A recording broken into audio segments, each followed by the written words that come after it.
Hello दोस्तों, good morning. देखिए, पिछले वाले वीडियो क्लास में हम लोग ने माइनर एंड कोफैक्टर के बारे में पढ़े थे और उसमें उसका हम लोग सवाल भी बना चुके हैं। और आज का जो टॉपिक है adjoint and inverse of A matrix, और आज का डिटर्मिनेंट का जो क्लास है, आज का क्लास 10वां है, यानी 9 क्लास पहले हो चुका है, आज 10वां क्लास है। तो इस क्लास में हम लोग किसी मैट्रिक्स का एडजॉइंट निकालना और इन्वर्स निकालना भी सीखेंगे। तो पहले और पिछले वाले वीडियो क्लास में हम लोग माइनर एंड कोफैक्टर पढ़ लिए हैं। तो कोफैक्टर की मदद से ही इसमें इसका जो है एडजॉइंट निकलता है और इन्वर्स निकलता है। तो आशा करता है कि आप लोग कोफैक्टर जो है सही से बना लिए होंगे और सही से जो है याद भी कर चुके होंगे। तो आइए हम एडजॉइंट के बारे में समझते हैं। तो एडजॉइंट जो है निकालने के लिए मान के चलिए कि ए एक मैट्रिक्स है, ठीक, जो इस तरह का दिए हुआ है, यानी एक मैट्रिक्स है, ए मैट्रिक्स है जो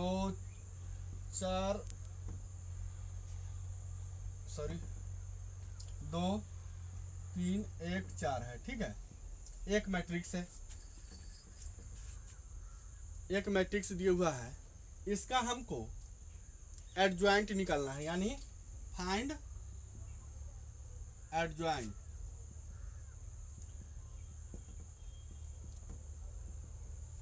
फाइंड एडजॉइंट यानी इसका। और एक बात और आप लोगों को बता देना चाहते हैं कि एडजॉइंट और इन्वर्स जो है केवल और केवल स्क्वायर मैट्रिक्स का ही निकलता है, ठीक है। तो ये वाला बात याद रखिएगा।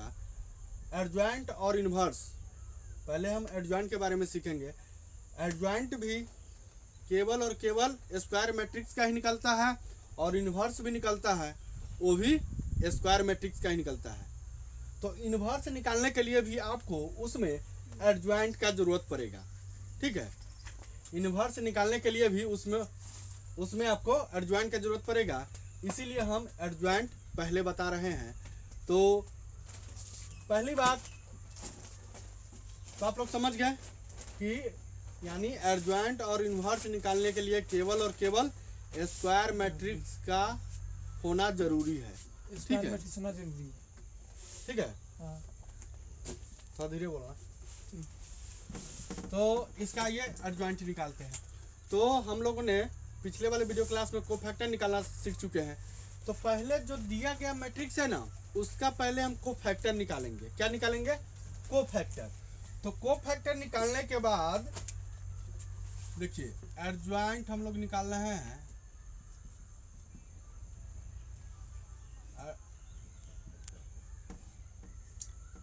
यानी इसको शॉर्ट में लिख सकते हैं एडजॉइंट को ए डी जे, ठीक है, एडजॉइंट ऑफ ए, ठीक है।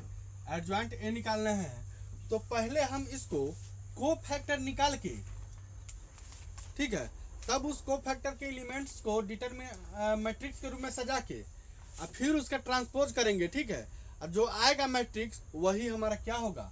एडजॉइंट ऑफ ए कहलाएगा, ठीक है, यानी ए मैट्रिक्स का एडजॉइंट कहलाएगा। तो पहले तो हम इसका कोफैक्टर निकालेंगे। तो मान के चलिए कि इसका जब हम कोफैक्टर निकालते हैं, किसका? इस वाले का, इस एलिमेंट का, यहाँ पर क्या होता है कि फर्स्ट रो और फर्स्ट कॉलम। तो फर्स्ट रो और फर्स्ट कॉलम के एलिमेंट का कोफैक्टर निकालना है। तो क्या करना है, यहाँ पर फर्स्ट रो और फर्स्ट कॉलम को ढक देना है, फर्स्ट रो फर्स्ट कॉलम को ढक देना है। तो क्या आएगा? 4 आएगा, आएगा ना? क्या आएगा? 4 आएगा, ठीक है। इसी तरह यहाँ पर 2 1। अच्छा, एक बात और, यहाँ पर यानी A11 था, यानी कोफैक्टर का फॉर्मूला क्या होता है?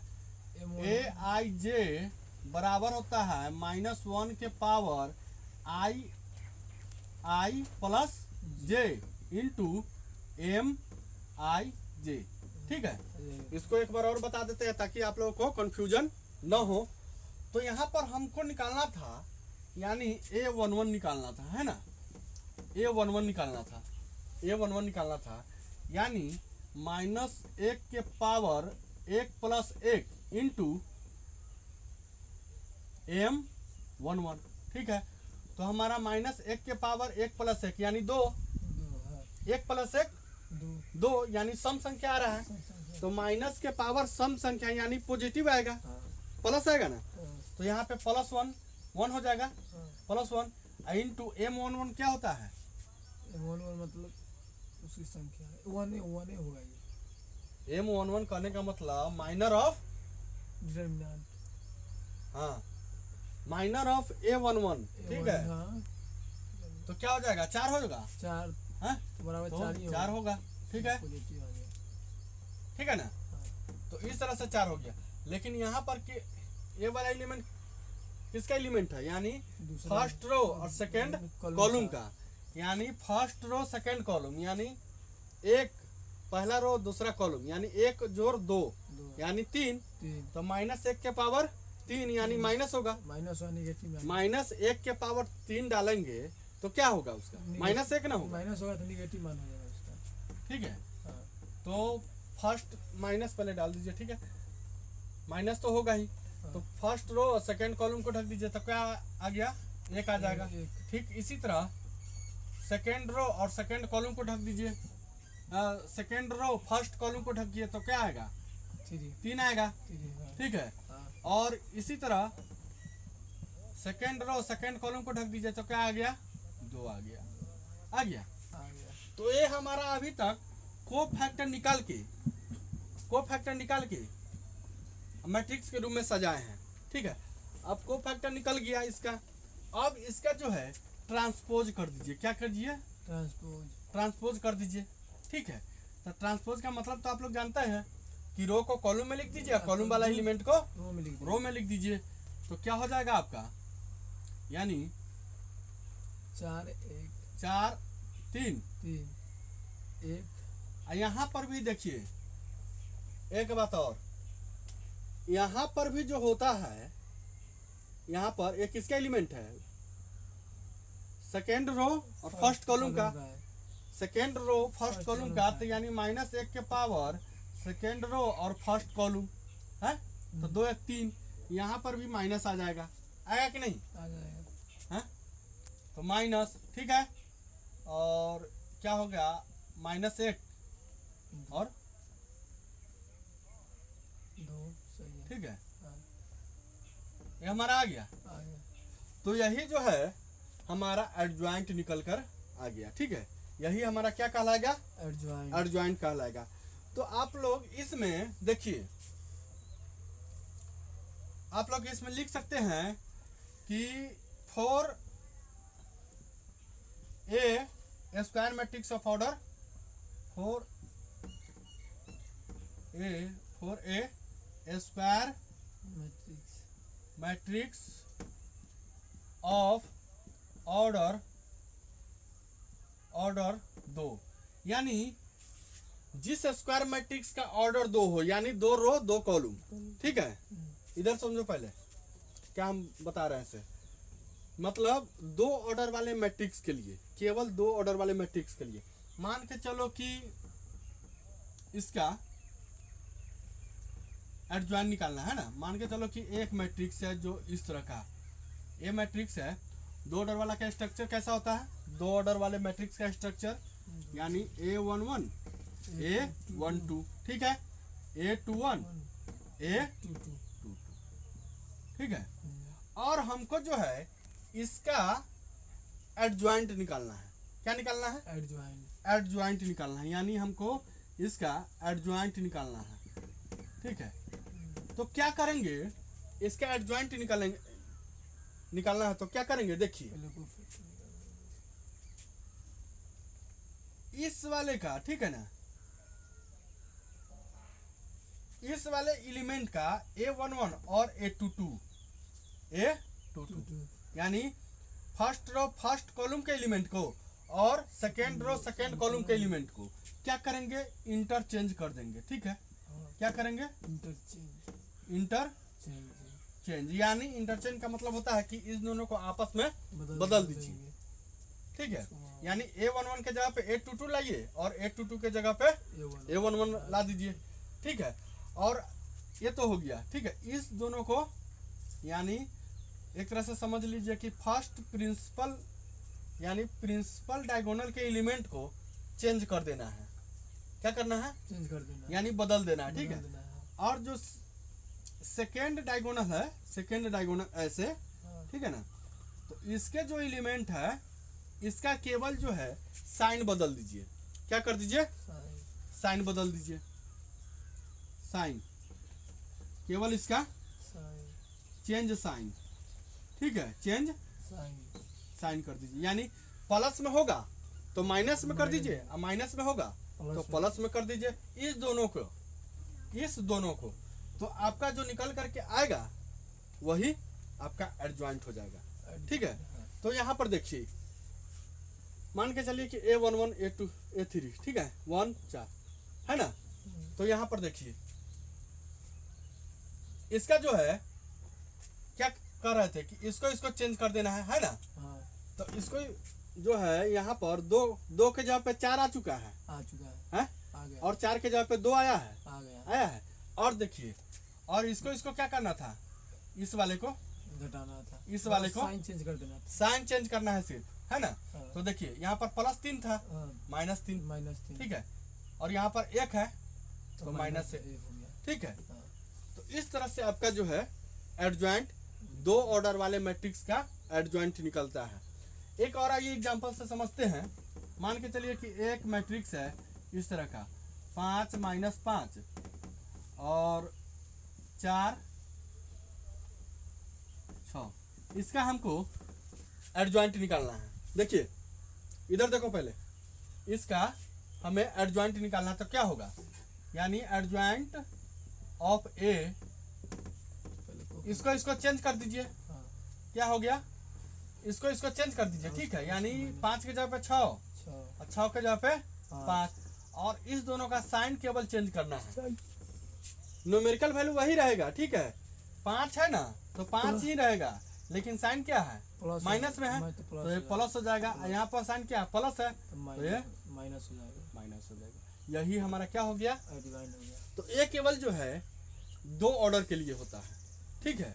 किस ऑर्डर, कितने ऑर्डर के लिए? 2 ऑर्डर के लिए। यानी जिस मैट्रिक्स में 2 रो 2 कॉलम रहेंगे उसी मैट्रिक्स के लिए ये वाला जो है अप्लाइड होगा, ठीक है ना। तो इस तरह से आप जो है 2 ऑर्डर का एडजॉइंट जो निकालना होगा वो जो है बहुत ही कम समय में निकाल सकते हैं, ठीक है। तो आगे चलते हैं बढ़ते हुए, एक खत्म हो चुका, ठीक है। तो अब देखिए,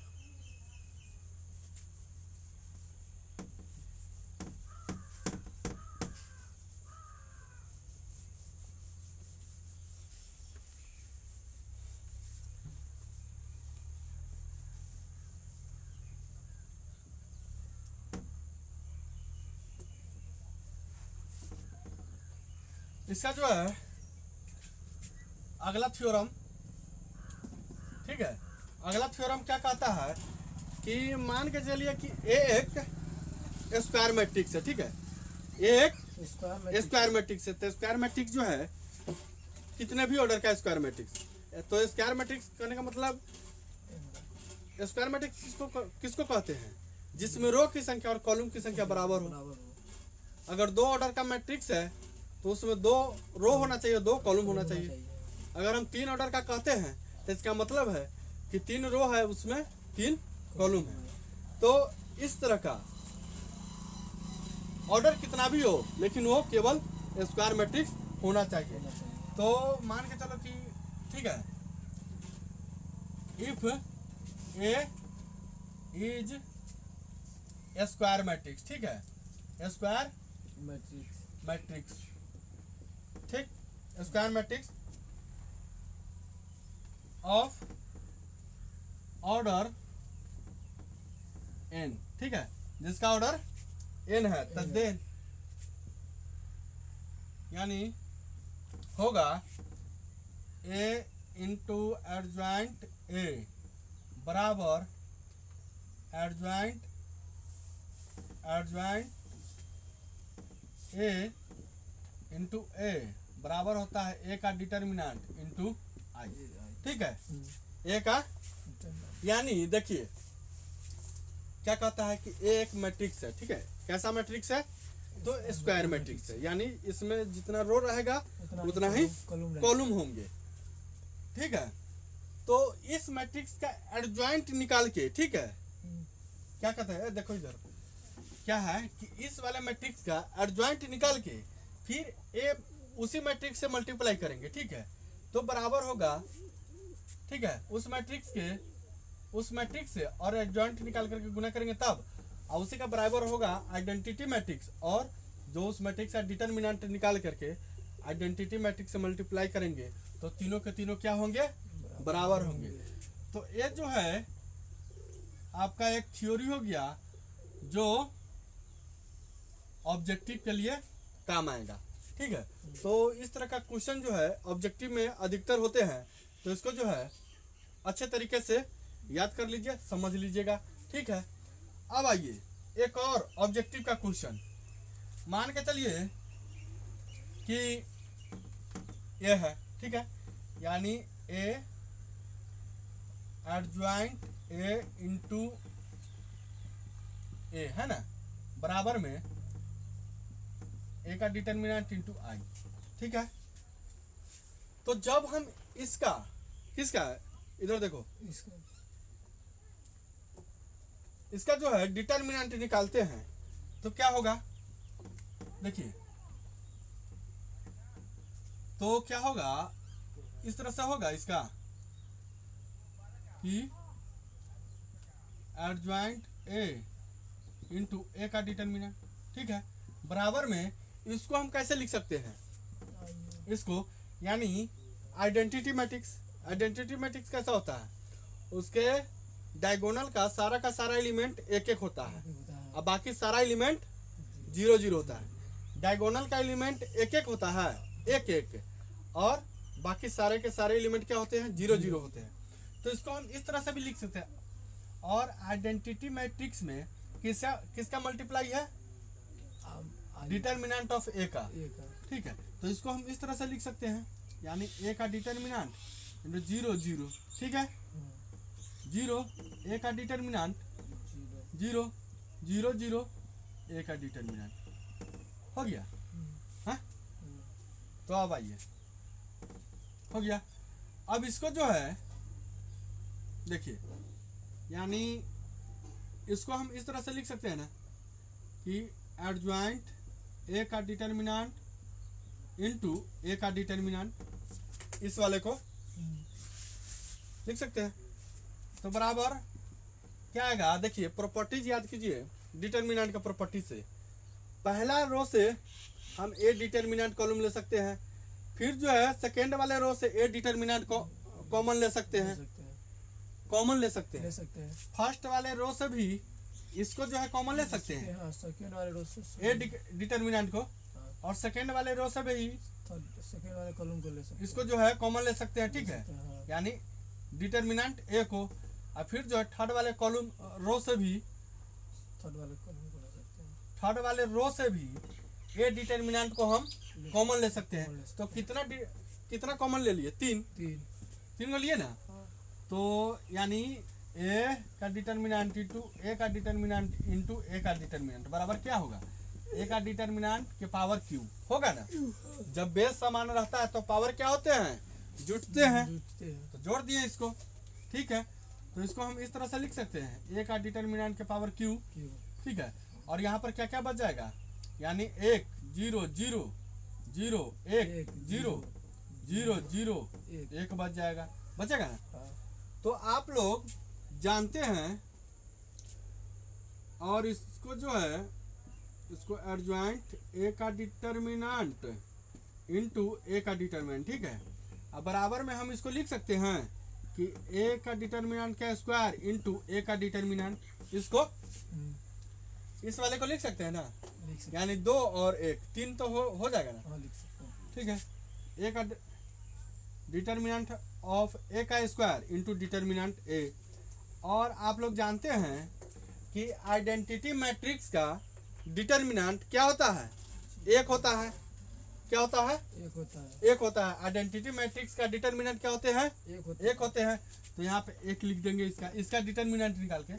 विश्वास नहीं है तो देखिए, जब हम इसको एक्सपेंड करेंगे एक को, तो first row first column cancel हो जाएगा। अब बचेगा क्या? 1 0 0 1, एक का एक गुने एक ना आ जाएगा, है? आ जाएगा, तो एक आ जाएगा। ठीक है, अब इसको जो है देखिए, इस ए का डिटर्मिनेंट से इस वाले कट जाएंगे, कट जा सकते हैं। तो बचा हमारा क्या कि एडजॉइंट ए का डिटर्मिनेंट बराबर ए स्क्वायर इंटू 1, क्या हो जाएगा? ए का डिटर्मिनेंट का स्क्वायर। तो देखिए, हमारा यही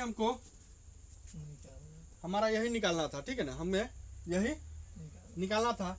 मतलब आप लोग सीधा समझ लीजिए कि ये हमारा निकालने का जो मकसद है, वो ऑब्जेक्टिव क्वेश्चन में अगर ऐसा सवाल आ जाए तो आपको प्रॉब्लम ना हो। ठीक है, तो जो है आइए समझते हैं कि जब हम देखिए कोई मैट्रिक्स ए दिया रहे, ठीक है, ए मैट्रिक्स दिया रहे, तो उसका जब हम एडजॉइंट निकाल करके डिटर्मिनेंट निकालेंगे, यहाँ पर क्या है? ए मैट्रिक्स है, एडजॉइंट ऑफ ए का डिटर्मिनेंट। ठीक है, अगर हम इसका एडजॉइंट निकाल करके, ठीक है, फिर डिटर्मिनेंट निकालेंगे, तो वो जो बराबर होगा वो क्या होगा? इसका डायरेक्टली जो है डिटर्मिनेंट करके उसका स्क्वायर के बराबर होंगे। क्या होगा? स्क्वायर के बराबर होगा। तो ए वाला, ठीक है, और ए वाला हमेशा आप लोग याद रखिएगा, ताकि कहीं भी सवाल आए इस तरह का तो आप लोग ज्यादा कंफ्यूजन ना हो। ठीक है, आप इसको आसानी से सॉल्व कर सकते हैं। तो ये हमारा हो गया। ठीक है, अब बढ़ते हुए आगे अगला थ्योरम पर चलते हैं।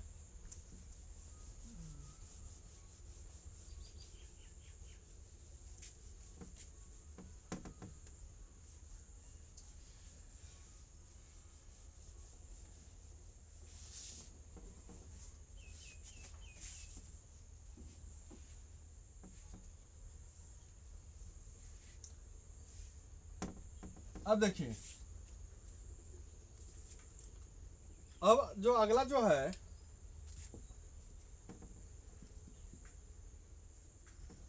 यानी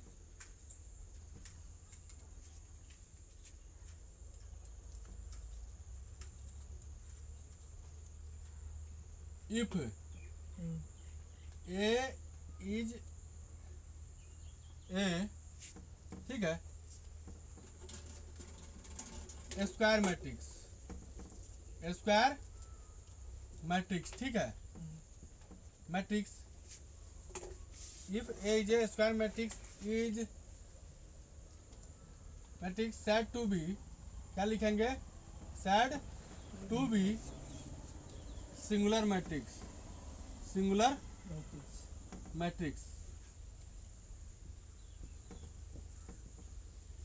इफ,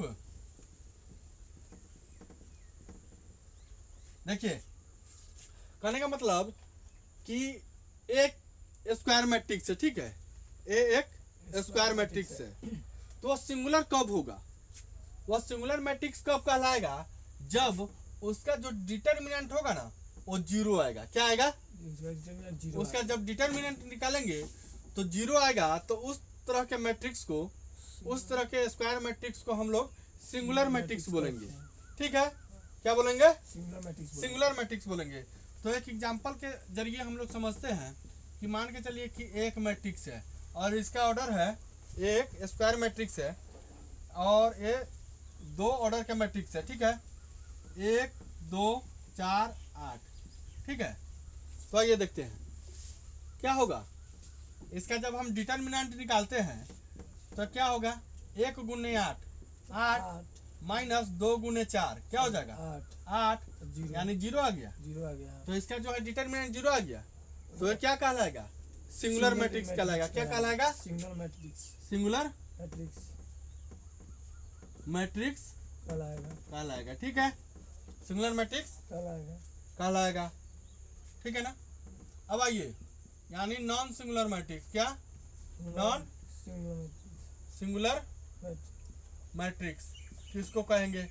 यानी नॉन सिंगुलर मैट्रिक्स वैसे मैट्रिक्स को कहेंगे जिसका डिटरमिनेंट जो है 0 के बराबर न हो। क्या क्या हो?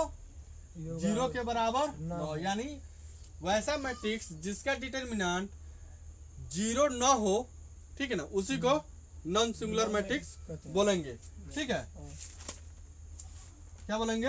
नॉन सिंगुलर मैट्रिक्स बोलेंगे। नॉन सिंगुलर मैट्रिक्स बोलेंगे। तो एक एग्जांपल इस पर मान के चलिए कि एक मैट्रिक्स है, ठीक है, क्या है? 1 2 3 4, ठीक है। इसका डिटरमिनेंट निकालिए। डिटरमिनेंट निकालिएगा तो क्या आएगा? यानी 1 गुने 4 क्या होगा? 4 माइनस 2 गुने 3 क्या होगा? 6। यानी क्या आ जाएगा? 4 माइनस 6 माइनस 2। क्या ये 0 के बराबर है? नहीं। 0 के बराबर नहीं है। तो ये हो गया हमारा क्या? Non singular matrix. ठीक है, नॉन सिंगुलर मैट्रिक्स हो गया। तो आप लोग सिंगुलर और नॉन सिंगुलर, यानी सिंगुलर क्या है कि जिसका डिटरमिनेंट, जिस मैट्रिक्स का डिटरमिनेंट 0 आ जाए वो सिंगुलर मैट्रिक्स हो गया, और जिस मैट्रिक्स का डिटरमिनेंट 0 नहीं आएगा वो नॉन सिंगुलर मैट्रिक्स कहलाएगा। ठीक है, तो एक किस में होता है? सिंगुलर और नॉन सिंगुलर मैट्रिक्स केवल जो है स्क्वायर मैट्रिक्स में ही होता है। ठीक है, तो आइए ये हो गया। अगला मात्र एक और टॉपिक है इसमें थ्योरी में।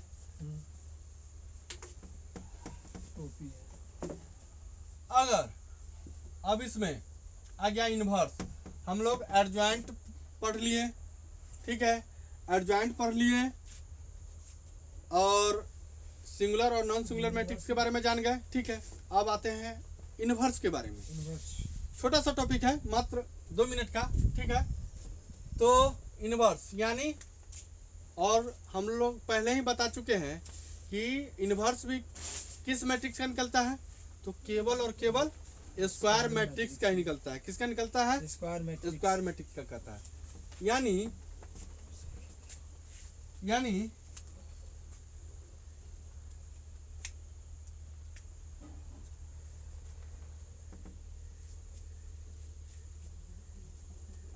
अगर कोई मैट्रिक्स कहता है कि वह इन्वर्टिबल है, क्या है?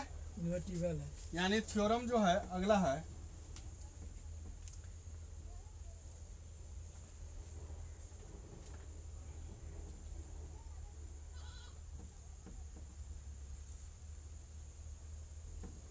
ए इज ए स्क्वायर मैट्रिक्स। क्या है? स्क्वायर मैट्रिक्स है। ठीक है, ए एक स्क्वायर मैट्रिक्स है, हैं? और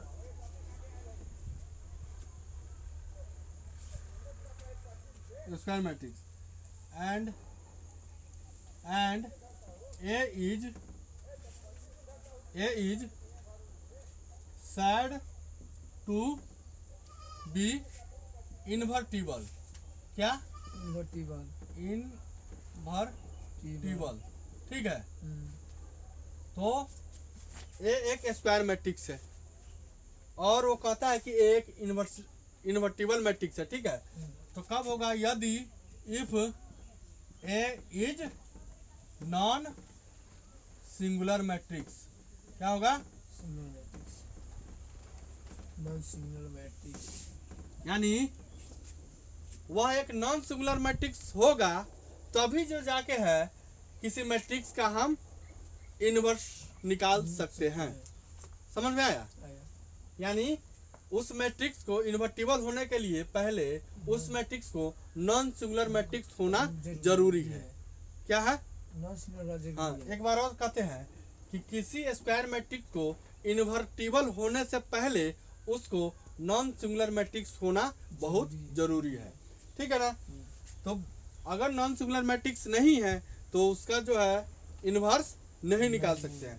तो इन्वर्स का जो फार्मूला होता है, देखिए इन्वर्स का जो फार्मूला होता है इन्वर्टिबल का इस तरह का, ठीक है ना। तो इसका जो फार्मूला होता है एक बाई ए का डिटर्मिनेंट इनटू एडजॉइंट ऑफ ए, ठीक है। यही जो है फार्मूला होता है, ठीक। ये इन्वर्स इक्वल टू 1/a का डिटर्मिनेंट इनटू एडजॉइंट ए।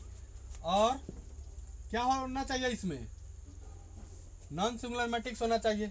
और नॉन सिंगुलर मैट्रिक्स किसे कहते हैं, जब उस मैट्रिक्स का डिटर्मिनेंट जो है, क्या डिटर्मिनेंट का वैल्यू 0 के बराबर न हो तो क्या होगा, नॉन सिंगुलर होगा, ठीक है ना। और जब 0 के बराबर आ गया, कहने का मतलब यहाँ पर 0 हो जाएगा, ये का डिटर्मिनेंट की जगह पे 0 हो जाएगा। और 0 इंटू इन्फिनिट, ठीक है ना, इसमें पूरा में 0 आ जाएगा ना, ठीक है ना। तो इसको जो है नॉन सिंगुलर मैट्रिक्स होना बहुत जरूरी है, ठीक है। तो ये हो गया हमारा इन्वर्स निकालने का फॉर्मूला, ठीक है। एक और मान के चलिए कि ए और बी एक स्क्वायर मैट्रिक्स है, ठीक है ना। ए और बी एक स्क्वायर मैट्रिक्स है।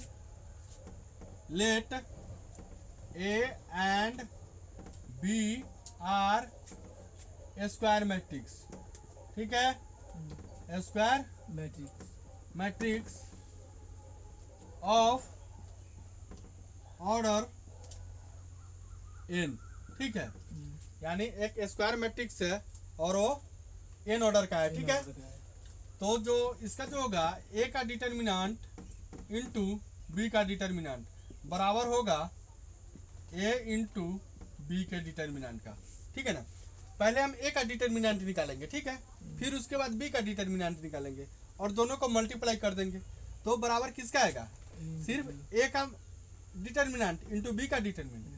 अब दोनों को गुना करने के बाद फिर उसका डिटर्मिनेंट निकालेंगे ना, तो उस दोनों का क्या होगा, बराबर होगा। समझ में आया। एक बार और बताते हैं, देखिए कहने का मतलब कि एक मैट्रिक्स है, ठीक है, इसका डिटर्मिनेंट निकाल लीजिए, ठीक है ना।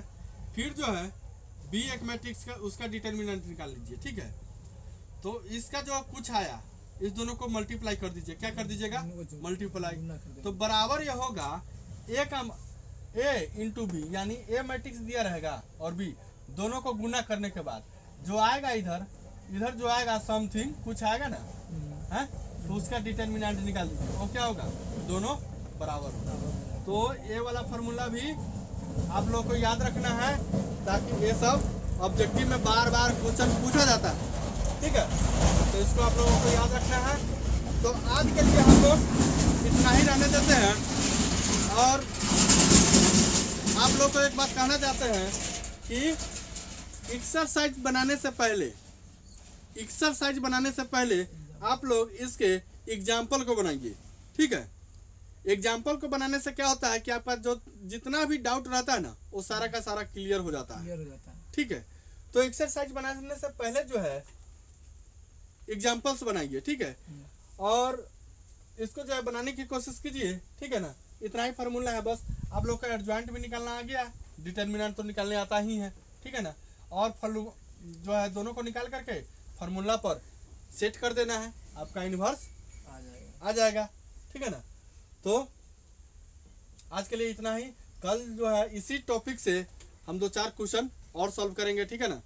2-4 क्वेश्चन सॉल्व करेंगे, उसके बाद जो अगला टॉपिक होगा उसकी ओर बढ़ेंगे। आज के लिए इतना ही, धन्यवाद।